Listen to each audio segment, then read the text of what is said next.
অনেক ভাইয়েরা আছেন, অনেক বোনেরা আছেন, আমার সাথে হয়তো একমত হবেন, ফজরের নামাজ পড়ার জন্য মোবাইলে অ্যালার্ম দিয়ে রাখে, ফজর শুরু করব, ফজর থেকে নামাজ শুরু করব, যতই কষ্ট হোক আমি ফজর থেকে নামাজ শুরু করব, কিন্তু আর সে অ্যালার্মটা কানের মধ্যে বাজে না, কানের মধ্যে শোনা যায় না, উঠাটা আর হয় না। কিন্তু ফুটবলের জন্য অ্যালার্ম দিয়ে যদি রাখা হয়, ফুটবলের অ্যালার্ম বাজার আগে তার চোখ খুলে যায়। পার্থক্যটা কোথায়? আমার তো রুম প্রতিদিনের রুমেই, আমার ঘুম তো প্রতিদিনের ঘুমেই। মনে রাখবেন, রবের জন্য যখন আপনি করতে যাবেন, মিস্টার শয়তান সেগুলো সহ্য করতে পারে না, এটা তার গায়ে আগুন জ্বলার মতো হয়। এটাই তো ঈমানি পরীক্ষা। শয়তানে আপনাকে জাহান্নামের দিকে টানবে, আপনি ঈমানি শক্তি দিয়ে রবের দরবারের দিকে যাবেন, ঈমানি শক্তির সাথে রবের দরবারের দিকে যাবেন। এটার নামে হচ্ছে জিহাদে আকবর। এটাই রবের সবচাইতে পছন্দ, বলেন না সুবহানাল্লাহ। এটা দুনিয়াতে যতদিন থাকবেন এই টানাটানি থাকবে, একটু জোরে বলেন। এবার আসেন, সারা রাত না ঘুমাইলেও আপনার ঘুম আসবে না, কিন্তু আজান দিলে একটু বলেন না, সারা রাত মোবাইল চিপলে ঘুম। যখন মসজিদের মিনার থেকে আওয়াজ আসে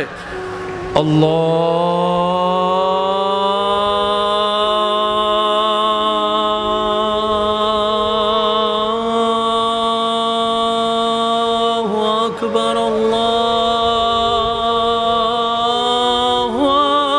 আকবার, সাথে সাথে দেখবেন চোখ খুলে দেখে সকাল 10টা।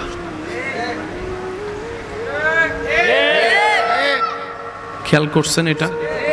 যদি করে থাকেন আওয়াজ দেন, খেয়াল করছেন? মনে রাখবেন, কারো নামাজে যদি মনোযোগ না হয় খুশি হয়ে যান, এটা রবের দয়া।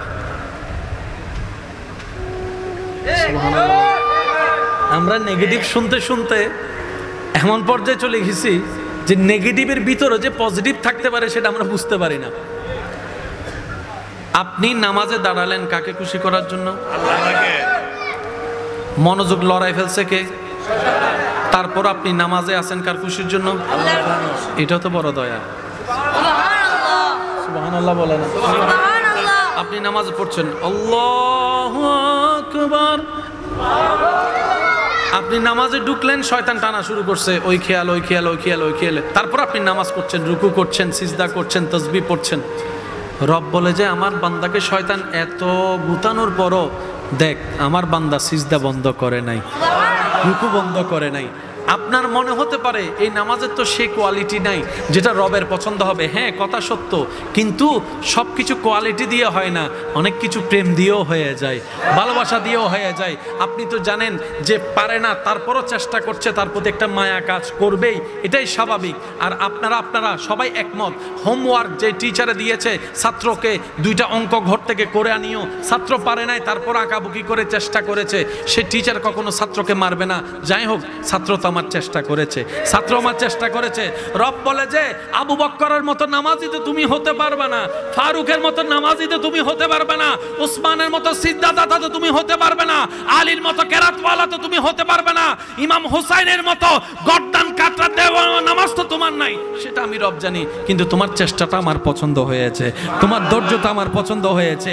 এই ধৈর্যটা, এই চেষ্টাটাই হয়তো একদিন রবের দয়াকে এমন ভাবে আমন্ত্রণ জানাবে, আপনার নামাজটা আল্লাহর রহমতে একদিন মেরাজওয়ালা নামাজও হয়ে যেতে পারে। সুবহানাল্লাহ। কারণ একদিনে সবকিছু হয় না, সেজন্য বলি কারো নামাজে যদি মনোযোগ নাও থাকে, তারপরে যদি আপনি নামাজে লেগে থাকতে পারেন, মনে রাখবেন আপনার রবের দয়া। রাত যত গভীর হয় পৃথিবী তত নিস্তব্ধ হয়, রাত যত গভীরের দিকে যায় শুনশান আওয়াজ কমতে থাকে, রাত যত গভীরের দিকে যায় ব্যস্ততা তত আরামের দিকে অগ্রসর হতে থাকে, রাত যত গভীরের দিকে যায় মানুষের ভিতরের মানুষটা তত বাহির হতে থাকে। একটু বুঝতে হবে প্রতিটা শব্দ। রাত যত গভীরের দিকে যায় মানুষ তত আসল জীবনের দিকে মনোযোগ দেওয়ার সুযোগ পায়। মনে রাখবেন, এই পৃথিবীতে যারা সফলতা অর্জন করেছে 99% মানুষ তারা যারা রাতকে কাজে লাগানোর মতো লাগাতে পেরেছে, তারাই দুনিয়ার জন্য সফল হয়েছে, আখিরাতের জন্য সফল হয়েছে। সুবহানাল্লাহ। আর একটু জোরে বলি সুবহানাল্লাহ। একটা রাত, আমাদের সমাজে একটা কথা প্রচলন আছে, এক রাতের ঘুম 7 দিনও, একটু জোরে বলতে হবে, এক রাতের ঘুম 7 দিনও, অর্থাৎ আপনি 7টা দিন ঘুমায়ে শরীরের যেই পরিমাণ উপকার আনতে পারবেন, সুন্নত নিয়মে এক রাতের ঘুম তার চেয়ে বেশি উপকার আপনার শরীরের মধ্যে এনে দিবে। অনেক ভাইয়েরা আছেন, অনেক বোনেরা আছেন, আমার সাথে হয়তো একমত হবেন, ফজরের নামাজ পড়ার জন্য মোবাইলে অ্যালার্ম দিয়ে রাখে, ফজর শুরু করব, ফজর থেকে নামাজ শুরু করব, যতই কষ্ট হোক আমি ফজর থেকে নামাজ শুরু করব, কিন্তু আর সে অ্যালার্মটা কানের মধ্যে বাজে না, কানের মধ্যে শোনা যায় না, উঠাটা আর হয় না। কিন্তু ফুটবলের জন্য অ্যালার্ম দিয়ে যদি রাখা হয়, ফুটবলের অ্যালার্ম বাজার আগে তার চোখ খুলে যায়। পার্থক্যটা কোথায়? আমার তো রুম প্রতিদিনের রুমেই, আমার ঘুম তো প্রতিদিনের ঘুমেই। মনে রাখবেন, রবের জন্য যখন আপনি করতে যাবেন, মিস্টার শয়তান সেগুলো সহ্য করতে পারে না, এটা তার গায়ে আগুন জ্বলার মতো হয়। এটাই তো ঈমানি পরীক্ষা। শয়তানে আপনাকে জাহান্নামের দিকে টানবে, আপনি ঈমানি শক্তি দিয়ে রে রবের দরবারের দিকে যাবেন, ঈমানি শক্তির সাথে রবের দরবারের দিকে যাবেন। এটার নামে হচ্ছে জিহাদে আকবর, এটাই রবের সবচাইতে পছন্দ। বলেন না সুবহানাল্লাহ। এটা দুনিয়াতে যতদিন থাকবেন এই টানাটানি থাকবে, একটু জোরে বলেন।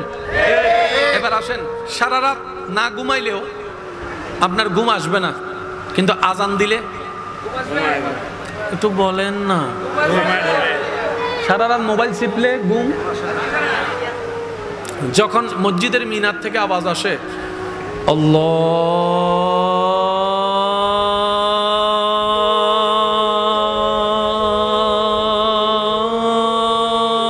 আল্লাহু আকবার, আল্লাহু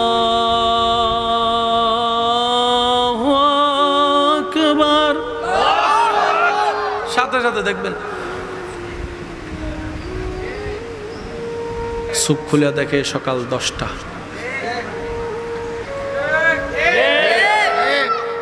খেয়াল করছেন এটা?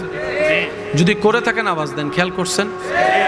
মনে রাখবেন, কারো নামাজে যদি মনোযোগ না হয় খুশি হয়ে যান, এটা রবের দয়া। আমরা নেগেটিভ শুনতে শুনতে এমন পর্যায়ে চলে গেছি যে নেগেটিভের ভিতরে যে পজিটিভ থাকতে পারে সেটা আমরা বুঝতে পারি না। আপনি নামাজে দাঁড়ালেন কাকে খুশি করার জন্য? আল্লাহকে। মনোযোগ লড়াই ফেলছে কে? তারপর আপনি নামাজে আছেন কার খুশির জন্য? আল্লাহ। এটাও তো বড় দয়া। সুবহানাল্লাহ বলেন। আপনি নামাজ পড়ছেন, আল্লাহু আকবার, আপনি নামাজে ঢুকলেন, শয়তান টানা শুরু করছে, ওই খেয়াল ওই খেয়াল ওই খেয়াল ওই খেয়াল। তারপর আপনি নামাজ করছেন, রুকু করছেন, সিজদা করছেন, তাসবিহ পড়ছেন। রব বলে যে আমার বান্দাকে শয়তান এত গুতানোর পরও দেখ আমার বান্দা সিজদা বন্ধ করে নাই, রুকু বন্ধ করে নাই। আপনার মনে হতে পারে এই নামাজের তো সেই কোয়ালিটি নাই যেটা রবের পছন্দ হবে। হ্যাঁ, কথা সত্য, কিন্তু সব কিছু কোয়ালিটি দিয়ে হয় না, অনেক কিছু প্রেম দিয়েও হয়ে যায়, ভালোবাসা দিয়েও হয়ে যায়। আপনি তো জানেন যে পারে না, তারপরও চেষ্টা করছে, তার প্রতি একটা মায়া কাজ করবেই, এটাই স্বাভাবিক। আর আপনারা সবাই একমত, হোমওয়ার্ক যে টিচারে দিয়েছে ছাত্রকে 2টা অঙ্ক ঘর থেকে করে আনিও, ছাত্র পারে নাই, তারপর আঁকাবুকি করে চেষ্টা করেছে, সে টিচার কখনো ছাত্রকে মারবে না। যাই হোক, ছাত্র তো আমার চেষ্টা করেছে, ছাত্র আমার চেষ্টা করেছে। রব বলে যে আবু বকরের মতো নামাজি তো তুমি হতে পারবে না, ফারুকের মতো নামাজি তো তুমি হতে পারবে না, উসমানের মতো সিজদাদাতা তো তুমি হতে পারবে না, আলীর মতো কেরাতওয়ালা তো তুমি হতে পারবে না, ইমাম হুসাইনের মতো গর্দান কাটরা দেওয়া নামাজ তো তোমার নাই। সেটা আমি রব জানি, কিন্তু তোমার চেষ্টাটা আমার পছন্দ হয়েছে, তোমার ধৈর্যটা আমার পছন্দ হয়েছে। এই ধৈর্যটা, এই চেষ্টাটাই হয়তো একদিন রবের দয়াকে এমন ভাবে আমন্ত্রণ জানাবে, আপনার নামাজটা আল্লাহর রহমতে একদিন মেরাজওয়ালা নামাজও হয়ে যেতে পারে। সুবহানাল্লাহ। কারণ একদিনে সবকিছু হয় না, সেজন্য বলি কারো নামাজে যদি মনোযোগ নাও থাকে, তারপরে যদি আপনি নামাজে লেগে থাকতে পারেন, মনে রাখবেন আপনার রবের দয়া। রাত যত গভীর হয় পৃথিবী তত নিস্তব্ধ হয়, রাত যত গভীরের দিকে যায় শুনশান আওয়াজ কমতে থাকে, রাত যত গভীরের দিকে যায় ব্যস্ততা তত আরামের দিকে অগ্রসর হতে থাকে, রাত যত গভীরের দিকে যায় মানুষের ভিতরের মানুষটা তত বাহির হতে থাকে। একটু বুঝতে হবে প্রতিটা শব্দ। রাত যত গভীরের দিকে যায় মানুষ তত আসল জীবনের দিকে মনোযোগ দেওয়ার সুযোগ পায়। মনে রাখবেন, এই পৃথিবীতে যারা সফলতা অর্জন করেছে। 99% মানুষ তারা যারা রাতকে কাজে লাগানোর মতো লাগাতে পেরেছে তারাই দুনিয়ার জন্য সফল হয়েছে, আখিরাতের জন্য সফল হয়েছে। সুবহানাল্লাহ। আর একটু জোরে বলি সুবহানাল্লাহ। একটা রাত, আমাদের সমাজে একটা কথা প্রচলন আছে, এক রাতের ঘুম 7 দিনও, একটু জোরে বলতে হবে, এক রাতের ঘুম 7 দিনও, অর্থাৎ আপনি 7টা দিন ঘুমায়ে শরীরের যেই পরিমাণ উপকার আনতে পারবেন, সুন্নত নিয়মে এক রাতের ঘুম তার চাইতে বেশি উপকার আপনার শরীরের মধ্যে এনে দিবে।